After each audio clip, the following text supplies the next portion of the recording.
Hi, and welcome back, everybody. I'm Brian. I'm Aaron. And we're going to continue with Module 9, which is Troubleshooting Server, Lync Server specifically. Interesting with this module is you'll notice some, and a lot of guidance that's duplicated in what we had in 2010. But you'll also notice that there's quite a bit of new direct guidance. Again, it's not a requirement, but of how to manage and monitor your Lync environment. So interesting to take care of and to look at. So let's look ahead and see what we've got here. So we're going to look at some tools, the tools that are both new and that have existed since our Lync days, of how to use and what to do from troubleshooting, understanding the operational tasks and what it takes to maintain, to keep a Lync environment up and running, which is kind of important, some troubleshooting techniques that may be of use to you that we can look at, and then we're going to do a very high-level look at SIP and SDP traces, something that, again, you should understand. From a terms and a perspective, they're great to know. Not necessarily deep diving into the exam, but again, if you're going to support the environment, you need to understand SIP. So right. Though this is targeted at passing the exam, the truth is, why are you going to pass the exam if you don't need to administer and keep the environment up and running? Exactly. Okay. So part of our troubleshooting tools, the administrative tools, what it takes to run them, what the tools are, including our ever beloved Topology Builder, Deployment Wizard, Control Panel, the management shell itself, all the things that can be run locally or remotely. Those are supported as long as your device supports it. The best practice analyzer, sometimes a commonly unused tool, but it doesn't hurt to, after you've deployed it, to kind of run the setup and say, what do you think? Do you think it's deployed correctly? And how do you like how I've got things configured? And it'll give you, reports back to say yay or nay, or think about this kind of thing. The new CLS, so we're going to finally get a little bit deeper into what that is, how it works, and how you'd use it.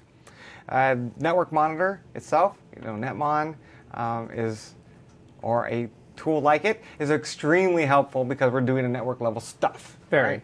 And then finally, the web OCS Lync connectivity. So if it can get through the web from the outside and you're testing external access and it all gets green checkboxes, good chances are it's going to work for your clients as well. Good thing to remember about using Netmon is, remember, we're secure on the wire. Yeah, that's true. And so the actual communications that are encrypted will still be encrypted, but you'll be able to see the initial handshakes who you're talking to, what if there's certificate failures, TLS failures, things of that nature. Most definitely. You just won't be able to sniff the traffic on the wire. That's right. On purpose, right? Okay. So in order to run your Lync administrative tools, a lot of companies, and rightly so, don't want their end users logging into the servers that are performing the functions. Very common practice is to have either a dedicated workstation server, something of that nature, that has the tools loaded on it, and they could include your Exchange tools as well as your Lync Server tools, which would include Active Directory tools, all the things that are going to be needed, or individually on your administrative workstation. We will point out that it is a best practice to have a different login that is your administrator for Lync versus your user account that's provisioned for Lync and Exchange. It's been a long tailing since NT4 days to say separation of user rights. Make sure that your admin account is not your user account. Make so that you have to log in with a separate account in order to do something that takes elevated rights. It gives you that extra, thought process of, hey, I'm getting prompted to do something. Whatever I'm doing requires me to be a little bit more cautious or more thoughtful in the process, perhaps. Either way, it keeps the separation. It also makes it so when you're managing users within Lync, we don't run into any of those unable to configure problems because your user accounts you're trying to create don't have administrative rights. Anyway, that's by design. So on your local workstation or on the remote workstation, looking at the list, we're going to have .NET Framework 4.5. It's going to have to be installed. PowerShell 3, like we said yesterday, PowerShell 3 is a requirement, even though the commandlets themselves are based off PowerShell 2. Windows Installer version 4.5 and the Silverlight browser plugin. Now, if you're a Windows 8 machine, you need the Silverlight plugin. Everything else is going to just be there. Windows 7, you just add them in and things work. And really, why do you need that Silverlight plugin? That's the control panel that's going to be using that. I guess if you never went to the control panel and you stayed in PowerShell, you wouldn't. But that's what he's for. Once you have those prereqs installed on whatever machine this is going to be run on, to install the Lync tools, it's as simple as running the deployment wizard. Now, the first time you run it on this new machine, it's going to ask for a path. put in the path you want the tools to be installed to, because that's the default C drive program files, Microsoft Lync Server 2013, whack. Yeah. If that's not where you want, or by, again, policy, a lot of companies say nothing but the operating system goes on C, everything else goes on to D. Flip the letter to D and go from there. If that's not going to work for you and you need it somewhere else, go ahead and put that location. Change the path if you want. Do whatever you want. But that's the only chance you have when you first launch setup and it asks for a path. When it's doing its prereq installs, that's what it's doing. We also, well, anything else beyond that point when things are installed to that path. So once the deployment wizard's up and in the bottom right, you see Tools and Resources is circled. We click that Tools and Resources, all the additional things are deployed to our machine. PowerShell or the management shell will already be there because that's installed just by running setup and getting things going. But this will add the control panel, the topology builder, things of that nature to get to your box. You also have the option to do things if you wanted to do configuration store installs and certificates and things of that nature. That would be if your box was doing some sort of remote application type thing. Lync role. A role, then it's not so much an administrative box as much as now it's a rolled server. Maybe it's hosting a bot of some sort. It needs to have the information, or some custom created application within your environment, or something of that nature. Yeah. Yep. So that's how we get things installed. Super simple. Topology builder and what it does. We've gone over this probably to lengths beyond lengths, but we have to use the topology builder in order to use and install Lync. There's no way around it. It has to create this XML format and publish it to the CMS database in order for us to get anywhere without it. So with it, we use the topology builder to build our Lync and modify the Lync and change how we want Lync to perform. We can import if it's already been pushed and it exists in a CMS. We can also open a file, because we can open this topology builder on a workstation, create a topology, save it, then come back to it, open it, and publish it. That's all an option. It's at that point of the publishing is when we talk to the CMS, but until then it's an XML data. Also say it's a completely 100% unsupported to modify the XML data, the TBXML. Raw. You cannot open it up in a text editor or an XML editor and edit it, support it.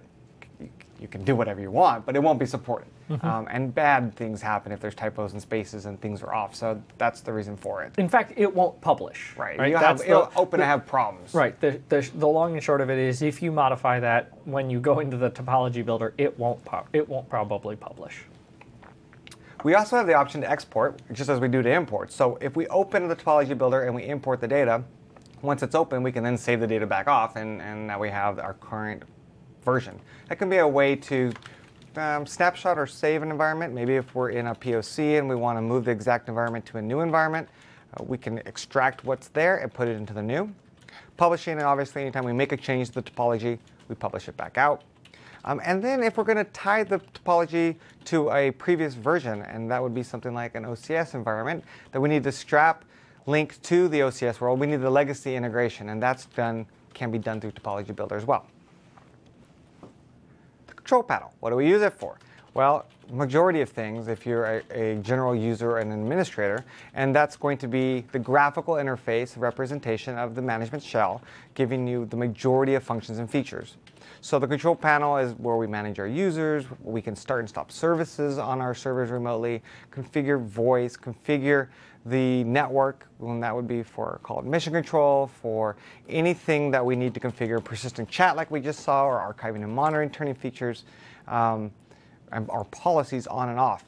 So Topology Builder is where the root infrastructure is designed, and then the configuring things and actually enabling and flipping things on for users and for services is done through the control panel or management shell.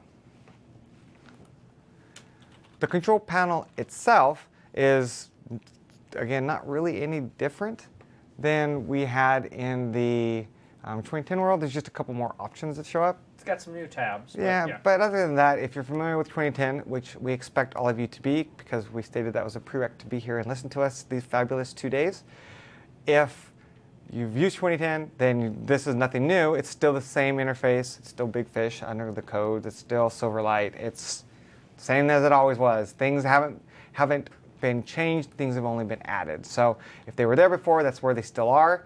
There's just additional stuff.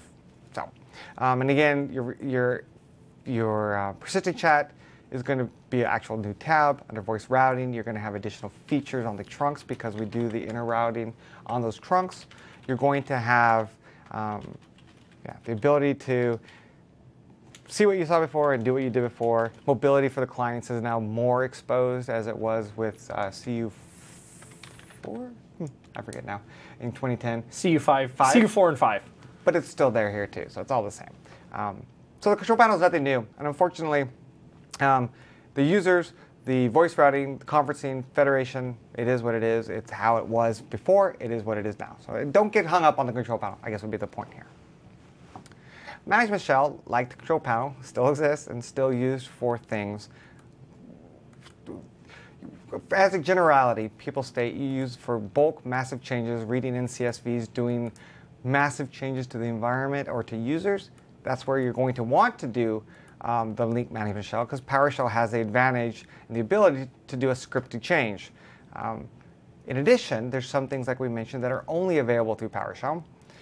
And then there's other users that's just what they like to use. They're a command line kind of person, so they open the CLI and they can do everything through the management shell. There is nothing that is done in the control panel that can't be done through the management shell, and some would argue you can do it better and faster and more specific. And with the what-if state, I mean, there's very possibly more repeatable. Yes. We had a question in the chat room the other day. Somebody was asking, is there some way to know, or it may have even been this morning, is there some way to know what commands are available in the PowerShell versus what tasks are doable in the control panel? And I think the short answer is no. We don't know of one specific resource for that. You can go look at the command line commandlet reference to see what all the commandlets are that are available, and a lot of those are actually broken out by category. So it's a really nice resource to see what are the categories and how are those commandlets broken out by category. But I don't know that there's one specific resource that says if you're trying to do auditorium chat rooms, you have to use PowerShell. All right. And if you want to be the blogger that puts that up there, more power to you. Create the website, go out and get it. It's just a data exercise. Go figure out, can I do this? No, can I do this? But the point that would be you need to take is that you would have to start from the PowerShell world. The commands are all of the commands are in PowerShell, only a subset, and most of it is a subset. I don't want to make it sound like you can't do hardly anything. Most you can do through the control panel. So you would start with all that you can do in PowerShell, and then see what you can't do in the control panel. But it's really just one of those things that it shouldn't be something you're worrying about. It's when you have to use PowerShell, you'll know it because you can't do it any other way. So, but again, I do have a lot of colleagues and friends that they just prefer the management shell for everything. It's faster, it's quicker. You don't have to wait for the GUI. Like everything else. I like running Bootstrapper instead of running the deployment wizard. You don't have to have Silverlight. That's right. You don't have to have Silverlight, and there's people that don't like Silverlight. So there you go. So that's the management shell. BPA, we talked on this shortly. It looks like every other best practice analyzer. In fact, this preview on our screenshot actually shows preview. It's not in preview mode anymore. There actually is a BPA. Somebody asked about the System Center Advisor toolset. Are you familiar with that? So there's a website out there called System Center Advisor that actually can go out and look into your Lync 2010 environment. It supports Lync 2010. There was a question, is it going to be updated for Lync 2013? We all believe so, but we don't actually have any time frames for that. The mantra within the Microsoft community is typically it's ready when it's ready and it's done when it's done and it's available when it's available. So times and frames are not widely given because times and dates are missed, and it really is a live creation process, and so it's being worked on, and when it's done, it's done. So unfortunately, that's kind of what you get. But looking back at the BPA, you'll notice that it does look like any other best practice analyzer. It's going to start with saying, hello, which server do you want to talk to? And then it's going to go investigate the servers in the environment that you've deployed to. The end result will be a report that comes back with things that you should be concerned of, high-level issues, things that you should be warned about, things that are informational, and then just an overall generic report of all data. That can be saved off, and you can then run it again at a later time after you think you've repaired stuff or changed things that it's recommended or highly implied that you should be done now. and then take that and rerun it and then compare the two. So it's, again, a way to gather information about your environment. It's also a decent way to gather, if nothing else, some sort of documentation about the environment, because it has the ability to just go out, discover what's there, and collect the information. And a really great tool and a great baseline. So if something's changed, something's broken, things were working, you could start here at the BPA and say, okay, let's run this again and see if he's still green check marked everywhere. If we have problems after the fact, it's going to tell us what's different, what's changed between the last time we've run it. Okay. CLS. Now, CLS in and of itself is an executable. It's also been moved into PowerShell. So the CLS controller.exe was what we had to use at the very beginning, way back in the preview beta days. And like I said, it was then moved into PowerShell to kind of simplify the process. Yeah. Even in PowerShell, some people would say it's not all that simplified, and you have to know all the command line options to things. One of the MVPs, a friend of mine, Randy Windle, wrote a really nice PowerShell-based GUI around CLS controller that pulls up some of these tasks for you. Right, but we talked about this slightly, but the real advantage of the CLS versus using OCS Logger, which you could still download and install if that's what you want on a particular server, you're just limiting yourself. The issue with the CLS, or the advantage of the CLS, is that we can specify a pool or multiple pools that we want to watch. So it may be my front-end pool plus my edge pool plus my persistent chat pool. I'm going to start monitoring on all of these servers. I can then go in and go a bit further and say, based off scenarios, what I want to watch for. So if I am in presence is the issue that I'm dealing with, the scenario would be I am in presence. And then I can set a fixed duration. I can set it to just go. For the default of 4 hours, I can do various things and then let this run. While it's running, if it's not in always on mode, and now we've just enabled it, we can then watch the environment for this specific amount of time. And when we're done, we can spit out output that can be read by Snooper that will have a single file of all the servers and all the data all in one big blah of information versus having to go to every single one. And we really think about even a small enterprise solution where you have 3 front-end servers, 2 edge servers, and 2 persistent chat servers. That would be 7 servers that you'd have to go manually start OCS Logger, stop it, and then individually look at reports if you weren't using CLS Logger. Quick question about that. Somebody's asking, how can CLS pull information from an edge? Oh, there is a remote service, the CLS logging service, that it's talking to, and it's starting the data, and then we're pulling back the data from it remotely. So yeah, over some of the ports that are already open. And there's actually a CLS port that's specified in the topology in 2013. I had to think about that for a moment. That's specific to CLS logging. So if those ports aren't open, going back to the edge servers, you won't get CLS logging. It's not going to pull back. So. In fact, do you know if Rui's diagram has been updated yet on the ports and the configurations? I don't believe it's out yet. No, the protocols and workloads poster is still in process. But it is being being worked on. And so when that's done, ask in 2 weeks when he's here. I will. Actually, I'll put him on the spot. That will be something that you can reference, but there is a port for CLS that we're going to be using as well. So, anyway, it's on by all the servers by default, as it says. The service agent is there, and then you basically enable it when you run the PowerShell commandlet. So start CLS logging, and then its values, stop CLS logging, and start search CLS logging, start search, and flush CLS logging. So whenever we do these various commandlets, we're doing things that used to be like CLS controller.exe, but from PowerShell, which makes it a little bit faster, easier. Also the ability, like we'd mentioned, to do CLS logging as an always-on mode. In always-on mode, it's in a very low state of collecting very basic information, and it's always on all servers. But we also have the option to set a remote file share of where this information is going to and how often we're dumping this information. So historically, we could keep 30 days worth of logs from all of our servers in all of our environment. And don't get me wrong, it's not an insignificant information. Detail, but it's more detail than no detail. And more detail than you'll get out of the monitoring server. That's right. And so this is information, and the idea is to be proactive so that when somebody reports something, we can go back to a report. You've got them all stored on the server, and we can say, pull this time frame of reports and dump me out a UCCP log that we can then open with Snooper, and voila, we can look at what happened without having to know that we needed to, because that's always been the problem with OCS Logger. It was a reactive tool. Somebody reports a problem, we go start the tool, and then we say, now try to recreate it. If you can't repro it, I can't tell you what happened. So this gets by a lot of those, not all of them, because again, it's a high-level log, but if it's a real problem, it's going to show up something in those logs. So that's CLS Logger, something that takes a little getting used to, but you'll be happy once you get used to it, especially in large environments. If you're a single standard edition server with no edge, OCS Logger is going to do exactly the same thing. So, Microsoft Network Monitoring. Now everybody knows Netmon. It has either a good name, bad name, whatever you want to say about it. Netmon has developed itself far beyond where it was years ago, and is a great tool to use, and we recommend it. It's actually being replaced by a new tool, the Microsoft Message Analyzer. It is, and the Message Analyzer has the ability to be a lot like its competitor, where it can pull SIP trace of logs and call flows and trees and things of that nature. The parsers that come with it, with Netmon, are basic. The stuff that comes with the new one are much more detailed.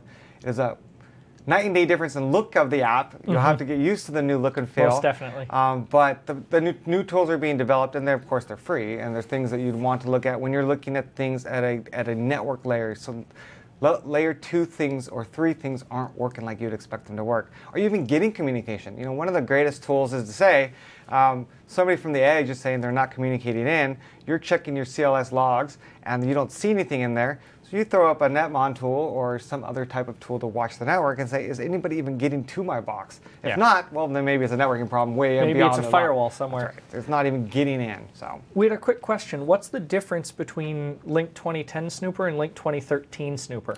Lync 2013 Snooper has been updated with additional functions and features.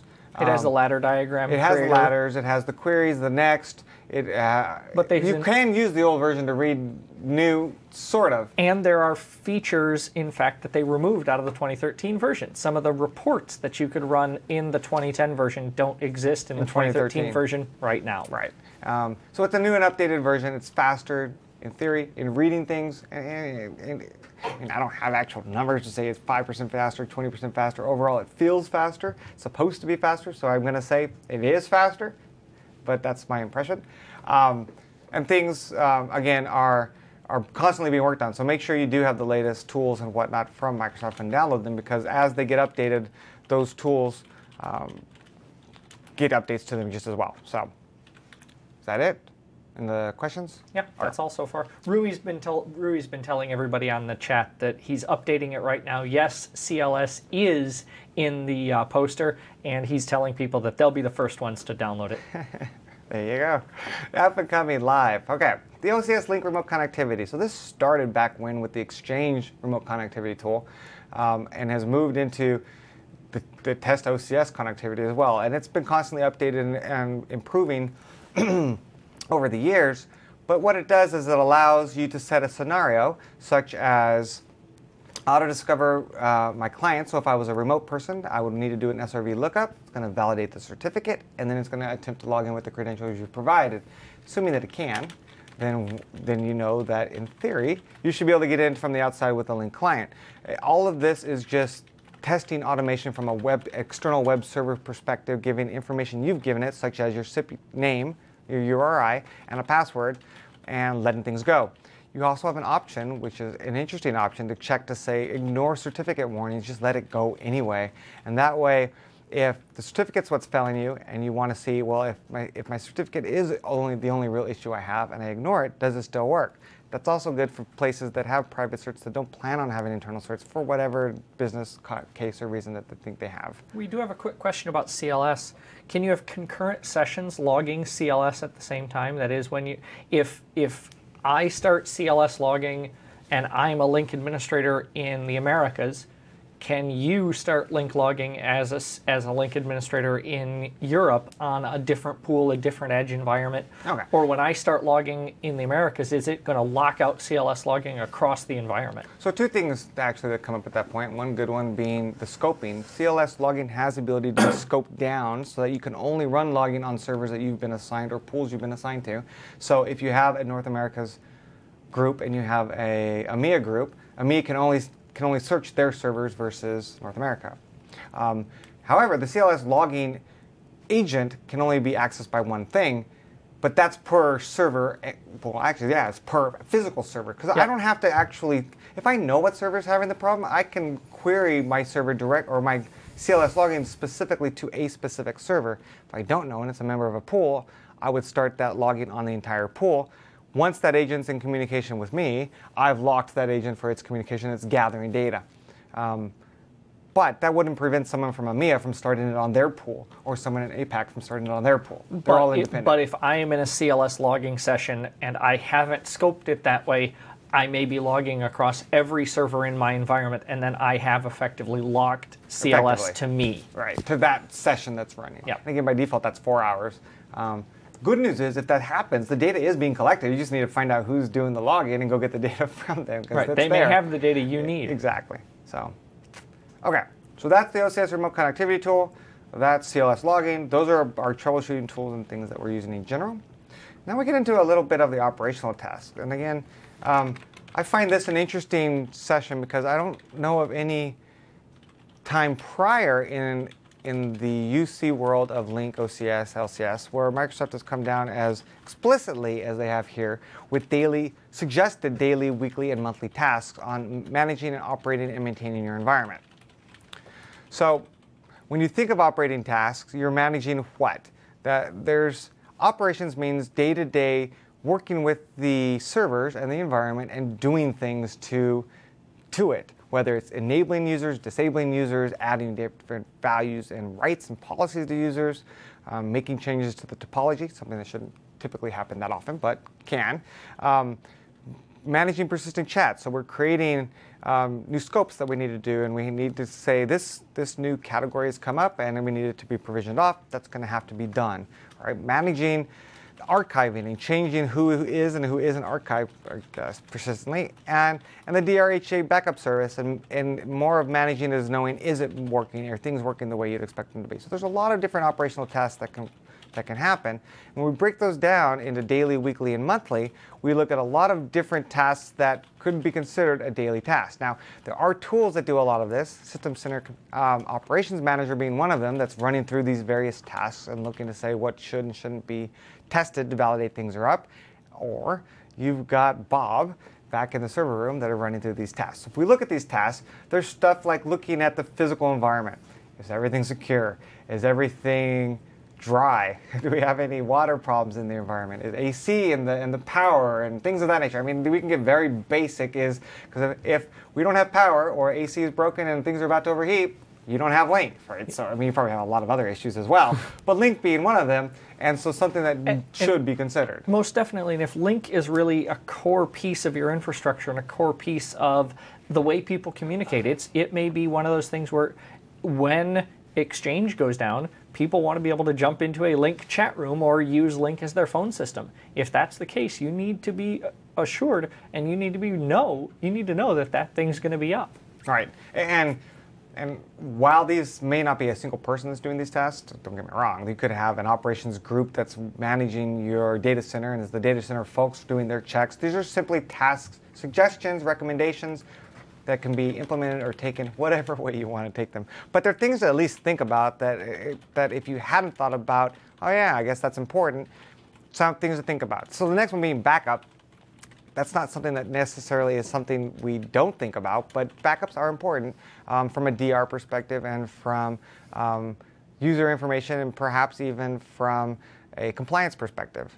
Disk usage, monitoring your disks. Are they starting to fill up? The file store is going to grow. Knowing that the file store is and what your data usage is important.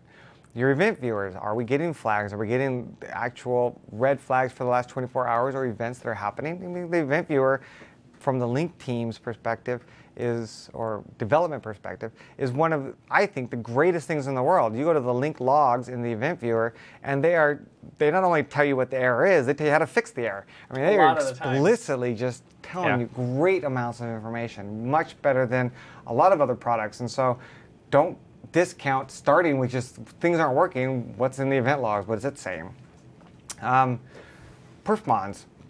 Creating and viewing perfmons, not viewing perfmons, the operating system, how well is it operating? Are we maxed memory? Are we maxed CPU? Or how are things going in that sense?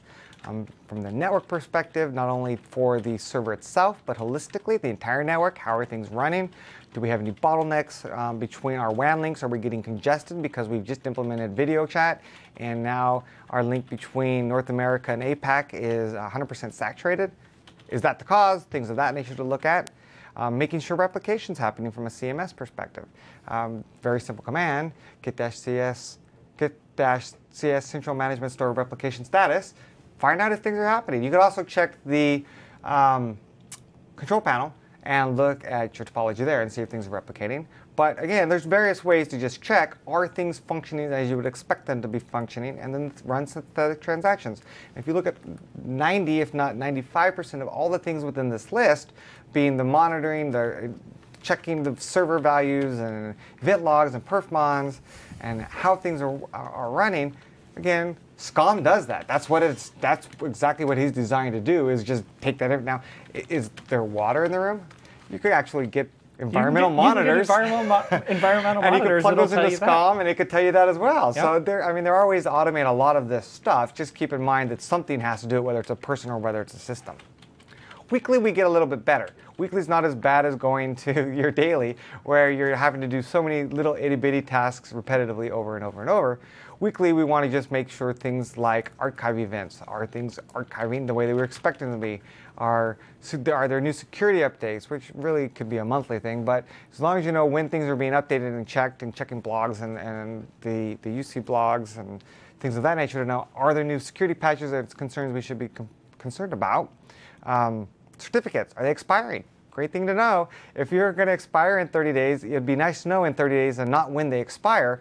We're telling you that in the event logs, and so you can either manually check the certificate or you can watch your events. But if the certificate's about to expire, you want to get ahead of that so you can roll the certificate when it does expire, and ideally at an off time so that there's no disruption to services. Here it goes back to looking at your SCOM reports, assuming that you're using SCOM for the daily tasks. Sure.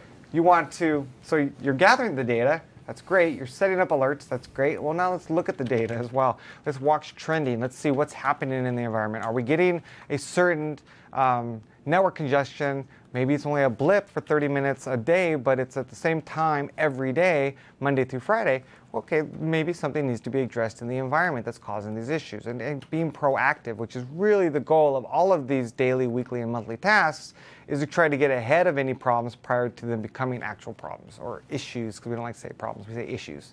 So prior to being an issue, we look, right? Yeah. So somebody had a very quick question. Sure. He's asking, how are edge servers updated in the topology? Is it an SMB push or is it over an HTTPS link? There's a lot of stuff that's not updated in the topology. And in fact, you'll get the unknowns in other than replications being pushed, and we know that it's being successfully pulled. No, meaning when you make a change and it pushes it out to the edge, what's that protocol? How's it communicating over that? It's not an SMB push. It's actually over an HTTP It's tunnel. HTTP, and it's over 4443, Yep. and there's a specific port that he's listening on, and that's how he's getting his pushes. Yep. But it's a push, it's not a pull. Right. We're actually pushing to him. Push it out there to a service that's listening. Right. Okay. And there are monthly tasks. Monthly comes back to security checks, capacity planning, and then they had disaster recovery testing, which I put my asterisk on. I don't know that monthly is appropriate. It really depends on your organization and the utilization of the process and the system. But I would say majority of organizations, this is an annual task where it's a big deal. We're doing systems testing over multiple weeks of a lot of systems, and if Lync is deemed a DR critical system, and when we get into the DR HA configuration, we'll see that we can do DR quite effectively. If we're going to be testing this DR, we need to test to make sure that it works, and then we know how to make it work, and it's not a stumbling block when we're doing it. No, completely agreed. DR isn't a thing where just having a documented procedure is going to do in a disaster. It's one of those very important things. If you've defined this as a critical business process, you need to not only have a documented procedure, but you need to have a well-tested, architected, and understood procedure so that when you have that issue, all your people know what they're supposed to do and know how they're supposed to react. Right. And going back from a complete process perspective, we used to work at a location, and we had a NOC operator, and we'll call her Mary, because so let's say Mary was working in the NOC. Mary could do anything you told her to do as long as you explicitly told her what to do and what to expect from anything. So we used to call our docs, they had to be Mary-proof. And that is very important that you get these documents to that level so that any layman at all can take this doc and can implement this process because you've explicitly said, click here, type this, do this, and every potential error, problem, pop-up that they might see, would be taken care of. And as long as you've documented and scripted that entire process, then in the event of a disaster, you don't need to be around. Anybody could implement that process and move it forward. And that's a DR. That's where you want it to go. So monthly DR testing may be appropriate in your environment. More than likely, this will be a biannual or if not an annual process that you'll be testing. Okay, so that's our task. And that's, again, an interesting, I think, slight deviation from what's been done in the past about task specifics of what should be done and the frequency of them. So it's interesting to know and a good place to start when you're planning your operational readiness for how things are going to work. So now the final section of this module, we're going to be talking about troubleshooting techniques, specifically the approach for looking at where do we start and the tools to resolve the various issues. So we have this nice little picture. And this picture shows the concept of as Lync gets more deployed and more developed and more features are enabled, the complexity levels go up, which completely makes sense. If you start with just instant messaging and presence, and there's a single SE server that's doing it all for internal use only, the troubleshooting and managing of it, it's very isolated and locked down. It's very simple to figure out what's wrong because there's only one server to deal with. The more and more and more users in the environment, the more complexity we add, the more we deal with multiple sites, multiple routes, multiple voice routes and trunk groups, and start adding the thousands of objects that Lync is now participating in managing, the complexity levels can go through the roof. No, completely agreed. So we're looking at it here as simple as deploying the, extending your schema and then prepping your domain of force, fairly simplistic. And the risk level fairly low because it's either going to work or it's not going to work, and we don't really have a lot of the trepidations and things that we used to have in the Active Directory world in making these changes. Once we install Topology Builder, nothing's been done. It's fairly simple to do. The risk level's not there. But once we start creating servers and a SQL server is defined and we've published that information out, now the wheels start to turn, the complexity levels go up. At that point, are things testing and working? Sure. We can watch to make sure that once we have the servers up without users on them, is everything running as we would expect it to be? Do we have log errors? Do we not have log errors? Are our synthetic transactions able to work? Could we create fake users, and are things working in the environment? Prior to actually enabling and configuring users. Once we enable and configure users, all of a sudden the importance and complexity of our environment go up because now it's live for production. So we have different things that we can help with this. Again, more synthetic transactions, the mom packs and things that go into SCOM. About that, somebody asked, why would we need that synthetic transaction watcher node, and can they create custom test cases with that? So the watcher node is designed to create a user account that can then be enabled and run without user interaction. So you don't have to put in credentials, you don't have to put in information, and that's what it's designed for. Through the commandlets, so Lync test can commandlets. Push stuff, right? Yeah. So now we can do test dash, pull the watcher node information that's already been predefined, and we just run it. We don't have to figure out and push user-based credential information. Right. It's more secure, and you don't have to actually know it. Right. But yes, you can create some custom test cases. Oh, you can always run it yourself, a test case, with whatever variables you want, with whatever user parameters you want. $sign creds it and put in whatever you want. If you don't specify something, that's where we'll look for the watcher node. So, okay. So looking at that, going back to our diagrams of what we had, of the complexity and things that are growing up, we then look to say, okay, what tools exist that we can now make sure things are running the way that we want them to run? And specifically, what general, from a high-level perspective, would those tools be? We did have one of our SMEs wanted us to talk, if we have a few minutes, about why we want 3 front ends in an enterprise pool to start. Oh, wow. Well, I mean, we can. Okay. It's really, so we'll get into this a little more in the high availability. Right. Really, it comes down to a basic requirement that when you have 3 front ends, you aren't going to start encountering issues when you add another front end. Right. So the sort of the story here is, if you've only got 2 front ends in your environment and you add a third, when you do that, you have to reboot everything to get everything set back up and running. So it really comes down to a basic recommendation that if you're running close to that 2 front ends or 3 front ends, implement the third or recognize that you're going to have problems. Yeah, and beyond even developing and deploying, there has to be think of it as a cluster. We use terms like node majority and things that have to be available for the clustered group to be up. I mean, it's not a cluster group, but conceptually it is. When we're using this, and from a topology perspective, that means if we only have 2 nodes, in order to have a majority, so we can reach quorum, that means the SQL Server actually becomes a player. The active SQL Server node, if you're in a HA perspective, becomes a voter. That also means that if one of these go down, so you only have 2, you go to limited mode, even though you still have a server up and everybody's failed to the other server.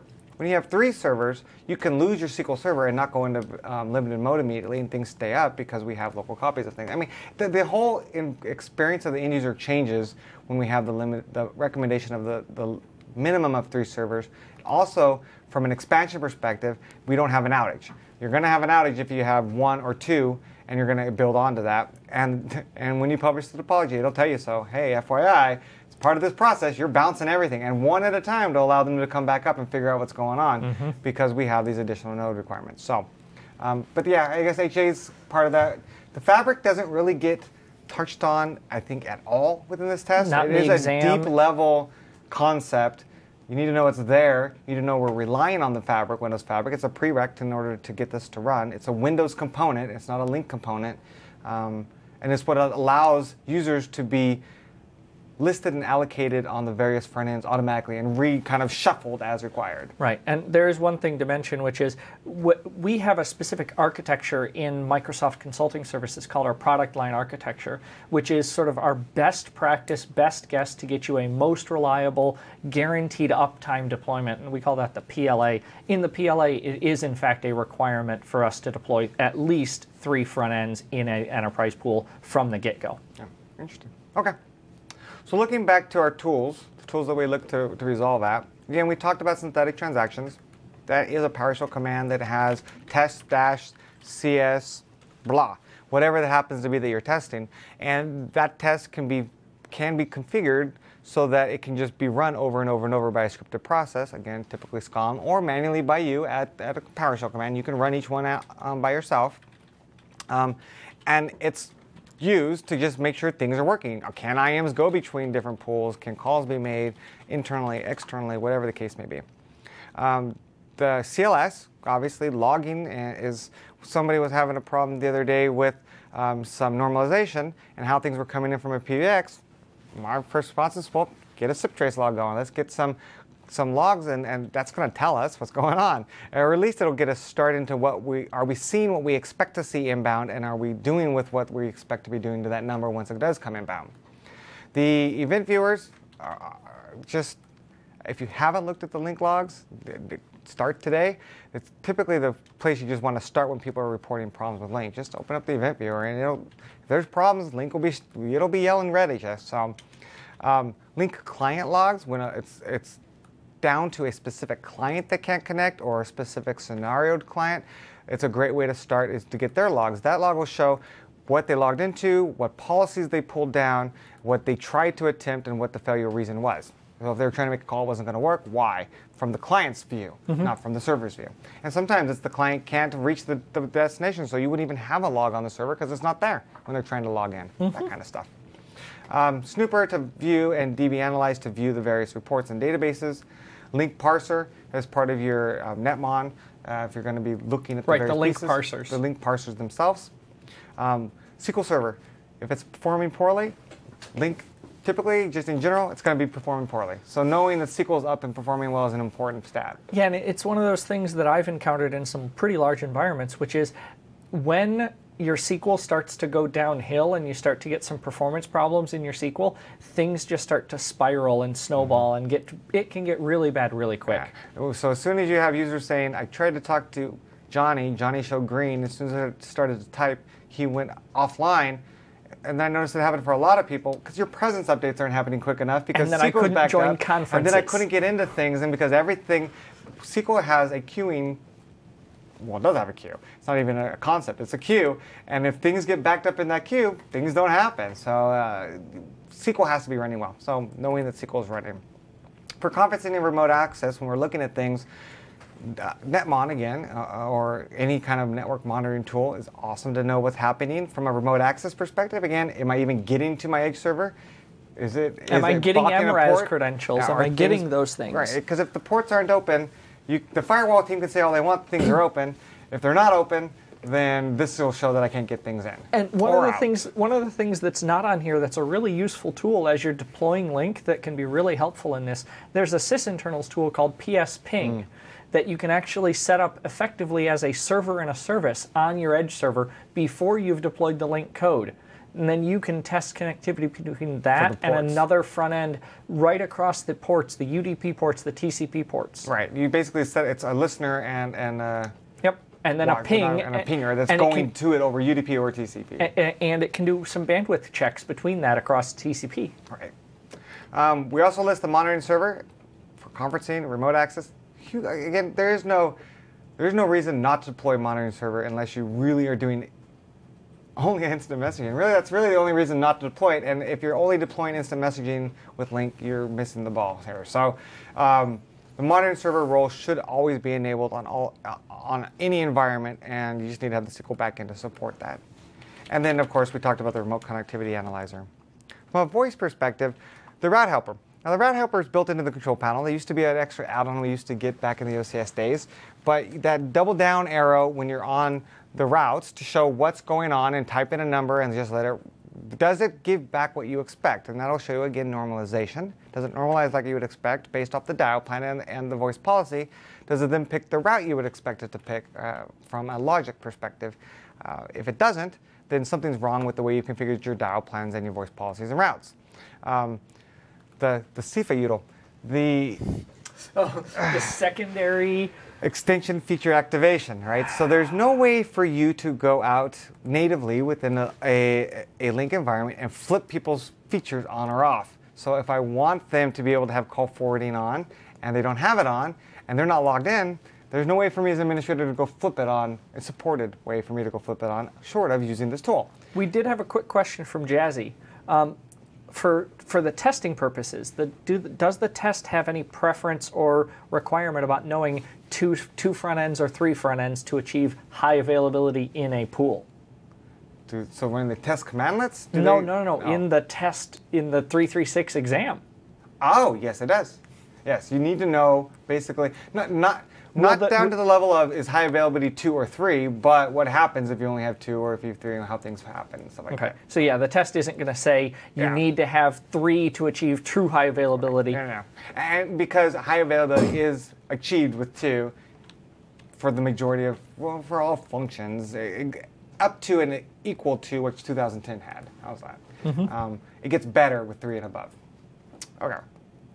So in enterprise voice, there is the CIFA util, which we can use, and it's not overly simple to configure. You do have to get things configured in a workstation that's running the configuration tools and dedicated to run this environment that's going to go ahead and enable it. Basically becomes an endpoint in your environment, an authorized endpoint that can make changes. So it's not as simple as just running the tool. It's a computer dedicated to basically doing this, or a workstation. Yep. But that does allow you to change delicate information, call forwarding, things of that nature, remotely as an administrator versus having to have the user there, which could be applicable in your environment if you need to get that done.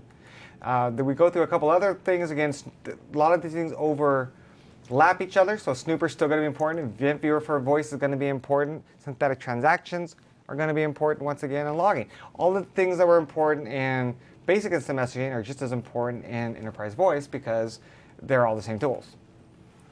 All right, so those are our basic tools. Before we get into that, somebody asked in the common sort of questions was, do we have a specific set of SQL performance monitors that we should watch about a Lync server or about a SQL server that's serving a Lync backend? Do we have that documented in our... It's documented, and they're in the SCOM stuff. It's actually all there. Right. In general, it's your queue length is what you want to make sure isn't being backed up. If nothing else, watch your database queue length. But yes, it's all documented clearly. The SCOM watch or the SCOM alerts for monitoring a Lync server will monitor those things on the SQL server. That are specific to Lync's health. Yep. Right? Yeah. And it can't be stressed enough that SCOM is designed to monitor Microsoft products, and specifically when there's a pack to monitor that application, in this case Lync 2013, and it will do the best job of anything else out of the box. It's out of the box, it's going to give you a lot of false positives. I don't want to underplay the configuration and management needs to be done in order to make it work well. But once it's in a highly tweaked environment and maintained correctly, it'll let you know what's going on. Yep. That's what it's designed for. So yeah, but just deploying scum out of the box, you might run into a lot of it false positives. lot of alerts. Yeah, because you've got to adjust it to your environment, your environment, based off of what you would expect. So is running at 70 or 80% memory utilization acceptable to you? Okay. It may not be the threshold that's set in SCOM, so you need to adjust it, that kind of stuff. Yep. All right, continuing on our deck, we have the last little piece, and again, we're just touching on this, so I don't want people to get overly scared or overly excited. Either way, either spectrum of this of what we're doing here, but we're going to talk about the SDP and SIP. So, in general, we want to point out, for your edification, that SIP in Lync does follow the RFCs 3261 of what is SIP and how does it work. In addition to how SIP has been configured and initiated within the Lync world, there's been a lot of influence Microsoft's had over the RFCs and what things have happened as well. So for a very good purpose, that brings in, as long as you're following the RFCs, we're going to be in compliance with the quote-unquote Microsoft SIP, which isn't, because it is following the SIP protocols. SIP in itself is the signaling. That's all it's doing. What it's doing is managing the traffic flow, where things are going, who's talking to who, and XML type data that could be embedded within it to give properties and values back to the end users. It is carried from a Lync implementation perspective over TCP and TLS. All signaling is done over TCP. We do not use UDP, which is what the majority of SIP providers use. So it's a guaranteed delivery from a signaling perspective. Media's preference still is to go over to UDP because that's still the best way for media to flow, but SIP will always be over a TCP connection. It is text-based, and so if it has been captured in a non-encrypted method, it's readable. And we'll see that on the very next slide. And it is a little bit of an eye chart here, but we do have the ability to view later, I'm sure at a time, to see what's in here. But there's some key things that you want to look at, and some of the stuff you'll be looking at is the to, from, and you can actually search on this within Snooper to say who is the message going to or who's the message going from, and then get related messages regarding the history of that. You're also going to see if it's an invite, that we're starting the SIP communication. And again, we don't get into any of this on the test of what the flow is and the 100s and the 200s and what's going on. But in general, we invite you, you say okay, and you give your 180s back, and we negotiate, and then we get a connection, and everything's happy-go-lucky. In the initial SIP, you'll notice there's information about what we support, what we don't support from a protocol perspective, so we know how to talk to one another, and we negotiate that communication. This happens to be a call, so you see in the 2, it's a +902 number, and that's why you're going to have early media supported. The DTMF types of 101 supported. Things of that nature are all within this information. Again, whether too much or too little, this is SIP. Sure, and one of the users on here, Sahil, is asking about how candidate promotion happens and can you see that in the Snooper, in the SIP logs? Oh, yeah. Most definitely. It's a thing where in the exchange, you'll see that when somebody is trying to negotiate a media session, they'll actually packetize inside of a SIP stack, they'll attach SDP. They'll Which we'll send see out in a couple sessions. Okay, so they'll send out some of that information, and then they'll receive some information, and then there's a final candidate that ends up getting selected. Yeah, and that's all based off of this is my preference, well, this is what's going to happen then, based off what we've got and what we're capable of. Sometimes it's not even a preference. It's like, I can't do that. So that's all I've got is G711. That's all we're going to communicate is G711. And like the mediation server on his outbound leg. I got G711. You don't like it? We're not going to talk. I mean, it's as simple as that. Okay, so again, this is what a SIP header looks like, and what to look for is up to you and what you're looking for. But in general, your to's, your froms, what you're looking at, there's a lot of information that can be found on Microsoft and their SIP messages and how things are done and read, and the authentications and everything that goes along with it that you can find online to get more information. So SDP, which was just referenced, what is SDP? So SDP is, in addition to the SIP, SIP gets us the call going and says, hey, I want to talk from user 1 to user 2. You can think of SDP as saying, hey, okay, I've agreed to talk. Now, what language do you want to use? And SDP is meant to figure out what kind of multimedia sessions can we do from one another, and not only what can we do, but what do we want to do from a preference and order perspective. So if we're looking at SDP, we're going to see what types of media are coming over, the types of protocols that potentially are going to be used, and any information about where we're going to be using, which is really important. We're talking about end user endpoints and what protocols and ports and IPs and where you're at. So on the next slide, we're going to see an even smaller eye chart of what an SDP type message would look like. And if you were to look in here and squint really hard, and you could see your candidate list, for instance, at the very type, that C is the IP address of who you're talking to. So the candidate list of where we're going from. And then you'll also notice, maybe, just maybe, 3 lines down the audio, you're going to see some numbers, some 114s, the 9s, the 112s. That's our preference order of what we're going to be talking to from an audio codec perspective.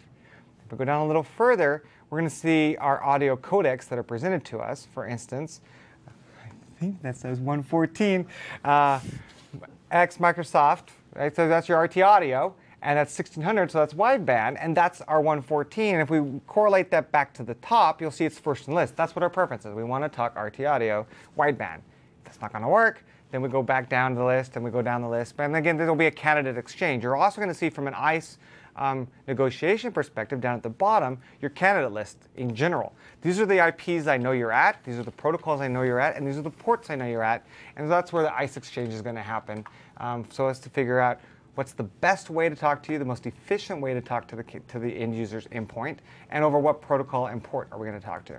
So that's what the SDP gives us. Again, a little bit of an eye chart, just a little, but it is there for you to look at. Okay, so that wraps up our session for troubleshooting and going through the various steps and managing the environment. Are there any additional questions that we have in queue? Sahil's very interested in this topic, and I actually think, Sahil, you should probably go find Thomas Binder's session from TechEd and review his session on ICE, Edge, and connectivity. He walks through a lot of the things you're talking about needing multiple ports and why there are 2 ports for UDP versus TCP. Right. It's a little more detailed than we're probably going to go in these sessions. Way more. And there's all good reason, and it makes great sense once you figure out why, and backwards compatibility is in play, and there's all kinds of reasoning for the port requirements. But that being said, there's a lot of different sessions, and this isn't one of them that goes into deep. I mean, this could be days discussion of going and how Lync Masters goes into a lot of this. Sahil, you sound like you're probably moving on and probably should go look at Lync Masters at some point in the near future. Okay.